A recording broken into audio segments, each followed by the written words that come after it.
I Am Legend 2 will continue the story based on the first movie's alternate ending, which means U.S. Army virologist Robert Neville is still alive. Welcome to Movie Recap Pro's Big Plot Theory for I Am Legend 2.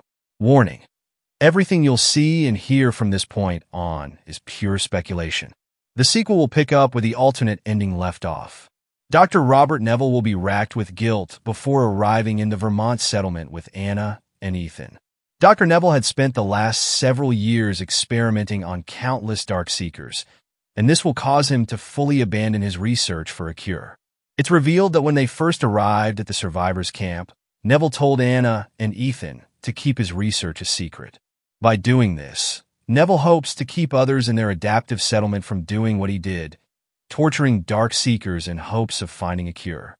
So, in Vermont, Neville attempts to leave everything behind and start fresh. Decades later, Neville has become known as the go-to doctor in the Vermont settlement, and while he is respected for his value to the community, Neville has slowly withdrawn from the world, burying himself in the work of keeping the survivors healthy. He is able to do this because, unlike in New York, there are very few Darkseekers to worry about in Vermont. In fact, by this time, Neville has reverse-engineered his cure into a vaccine, focusing on immunity for the survivors rather than trying to save Darkseekers.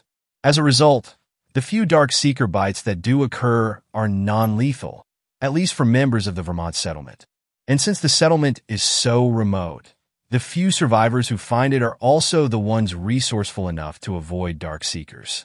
Neville still knows that outside of his clinic's walls, way past the boundaries of his adaptive community, humans and Darkseekers continue to kill each other. Yet he decides to distance himself from such matters, if only for the sake of sanity and not succumbing to guilt. However, everything changes when, in the dead of night, someone knocks frantically at the clinic door. When Neville opens the door, it's a grown-up Ethan, now serving as a watchman for the settlement. "Please, Doc," Ethan says, holding an unconscious little girl bleeding in his arms. "I found her outside the boundaries. She's still breathing." Neville examines the girl's wounds to confirm the horrible truth.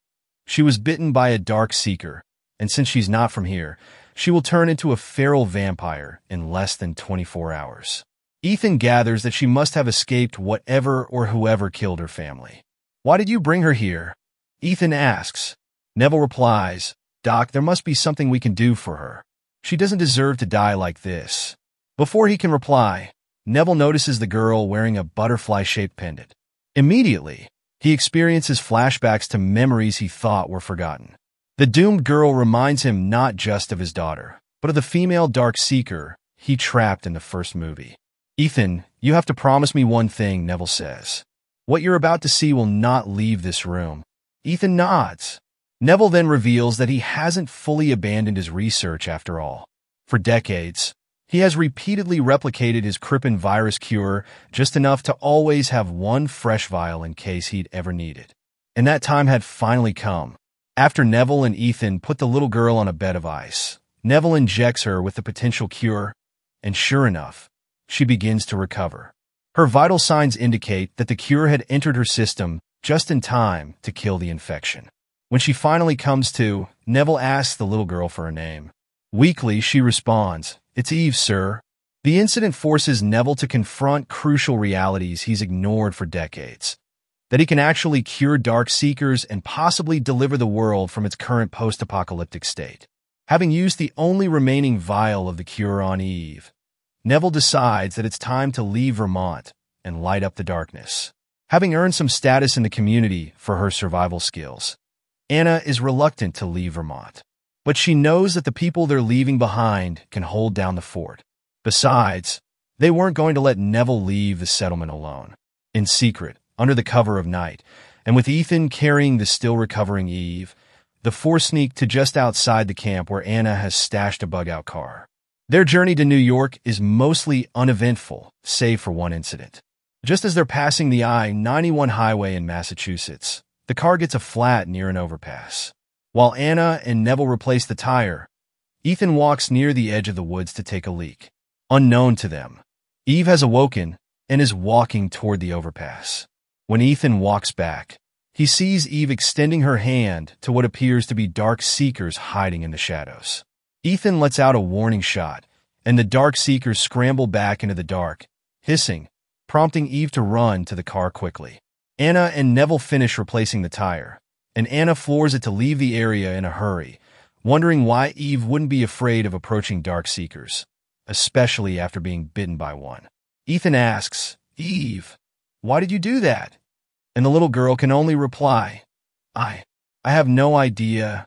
Yet, this was far from the strangest thing they'll see on this journey. Once they get to New York, the ruins of the city look exactly the same as before. However, when they get near Neville's house from the first movie, Neville stops the car. He takes out binoculars to survey the landscape and then hands them to Anna. "I can't believe it," Anna says to Neville, who replies, "You see them too, right? They're everywhere." Ethan chimes in, "How are we getting inside your lab?"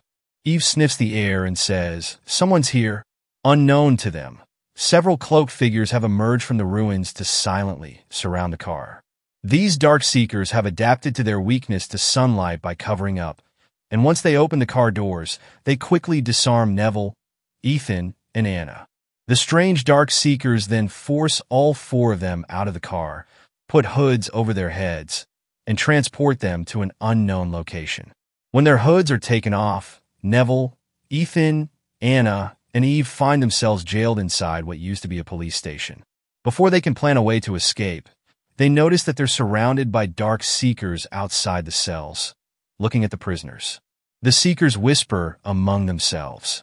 An eerie hissing envelopes the room and unnerves everyone. But Eve suddenly a cloaked Darkseeker enters the room, and the whisperers dead end.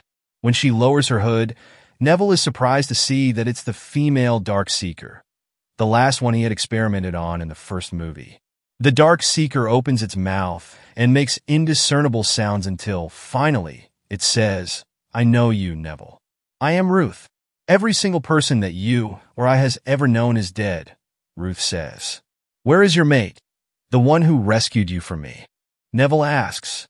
A look of pain runs across Ruth's face. "Dead. Soon you will be too." Anna interrupts. "You can't just kill us. We're here to help you." And Ruth replies, "I know. Not you only, Neville." Ruth explains that the Darkseekers want Neville dead. To them, he is a monster who has terrorized their kind. And while they didn't seek him out, Neville's return to New York spits on the graves of those he tortured and killed. "But to me," Ruth tells Neville, "you gave me back life." Ruth grasps Neville's forearm from across the steel bars. "I must keep the peace. You understand?" Neville replies, "Of course. I am very happy to see you doing well. I just need two things." Neville puts his hand on Eve's shoulder. "This one, she's like you. Take care of her." Then Neville looks at Anna and Ethan. "And they need to get inside my house." Ruth kneels to examine Eve and then nods to Neville. "What do we do?" Anna asks Neville. "It's up to you," Neville replies. "You have everything you need in my lab to make the cure, if you can call it that." In the end, Neville is publicly executed in Times Square, and the Darkseekers celebrate finally getting justice. Meanwhile, with Ruth's help, Ethan and Anna create more of the cure to make more Darkseekers like Ruth. The Darkseekers of New York slowly develop their own culture, led by evolving Seekers injected with Neville's cure. Eventually, Ethan and Anna begin the journey back to Vermont with vials of the cure, and Eve decides to stay in New York with Ruth.